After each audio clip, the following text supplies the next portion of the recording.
नमस्कार साथियों, स्वागत है आपका कक्षा 6 हमारे राजस्थान के पुस्तक की जो महत्वपूर्ण अध्याय हैं उनमें। ये आगामी कम्पिटिटिव एग्जाम्स के लिए बहुत इंपॉर्टेंट है, क्योंकि आपका जो बेस लेवल होता है, जो आपका जीरो लेवल है, वो यहीं से उठता है। ठीक है, चाहे रीट, पटवार, एलडीसी, सीईटी, कुछ भी एग्ज़ाम हो, second grade, first grade, RS mains का भी हो, एसआई, पीएसआई, कांस्टेबल, यहीं से क्वेश्चन पुटअप होते हैं, क्योंकि ये आपका बेस लेवल होता है, ये आपका जीरो लेवल है। ठीक है, और यहीं से क्वेश्चन आपके पुटअप होंगे। तो हमारे राजस्थान कक्षा 6 की पुस्तक के बारे में बात कर रहे थे। अध्याय फर्स्ट, सेकंड, थर्ड के बारे में बात कर चुके थे। अध्याय चौथा जो है उसमें हम राजस्थान में प्राचीन सभ्यता स्थल पार्ट 1 में बात कर चुके हैं। अब हम बात करेंगे पार्ट 2 में राजस्थान में प्राचीन सभ्यता स्थल के बारे में। ठीक है, तो चलो चलते हैं। राजस्थान में प्राचीन सभ्यता स्थल, हमने 20 महत्वपूर्ण प्रश्नों के बारे में बात की थी।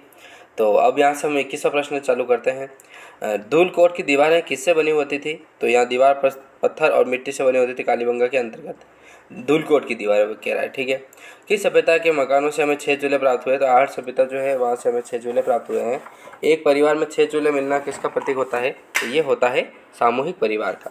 कौन सी सभ्यता है जहाँ उच्च कोटि के चावल का उत्पादन किया जाता था? तो आहट सभ्यता जो है वहाँ से हम लोग जो है वो उच्च कोटि के जो चावल होते थे उनकी खेती किया करते थे। ठीक है, फिर बात कर लेते हैं हम महत्वपूर्ण प्रश्नों के बारे में। तो देखिए, आहट सभ्यता में प्राप्त हुए चूल्हे किस प्रकार के हैं? तो भट्टी के आकार के चूल्हे प्राप्त हुए हैं। कौन सा स्थल के निवासी बर्तन बनाने की कला में दक्ष थे? आहट सभ्यता के निवासी जो है बर्तन बनाने में दक्ष थे।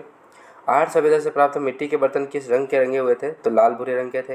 राजस्थान के किस सभ्यता स्थल से 26 किस्म के मणि, 6 तांबे की मुद्राएं, 3 मोहरें प्राप्त हुई? तो वो प्राप्त हुई आहट सभ्यता से। धूलकोट के विध्वंस के बाद यहाँ के लोगों ने कौन से नए नगर बसाए थे? तो गिलुंड और भगवानपुरा जो है वहाँ से प्राप्त हुए थे। उदयपुर की वल्लभ तहसील का बालाथल किस सभ्यता से संबंधित है? तो ताम्रपाषाणकालीन आहट सभ्यता से संबंधित है। किस सभ्यता स्थल से 11 कमरे और एक बड़े भवन एवं दुर्ग जैसे चिन्ह प्राप्त हुए हैं? तो बालाथल से प्राप्त हुए हैं।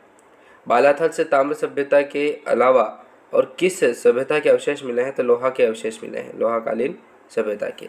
लोहा गलाने की भट्टियाँ बालाथल से प्राप्त हुई है। बैराट जयपुर के अलावा किस स्थान से बुने हुए वस्त्र के अवशेष प्राप्त हुए हैं? तो वो प्राप्त हुए हैं बालाथल से। ये बहुत ही इंपॉर्टेंट हो जाता है कि बालाथल से कौन से प्राप्त हुए हैं, तो इसका राइट आंसर हो जाएगा ये। फिर बात करें तो देखिए, गणेश सभ्यता के बारे में बात कर लेते हैं।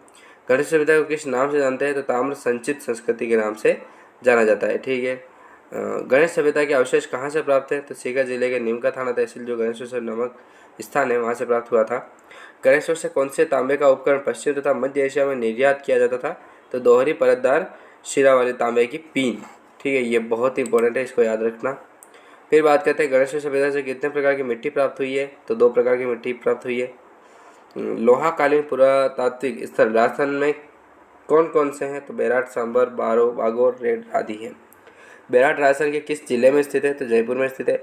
बीजक की पहाड़ी और भीम डूंगरी का संबंध किस स्थान से है? तो बैराट से है।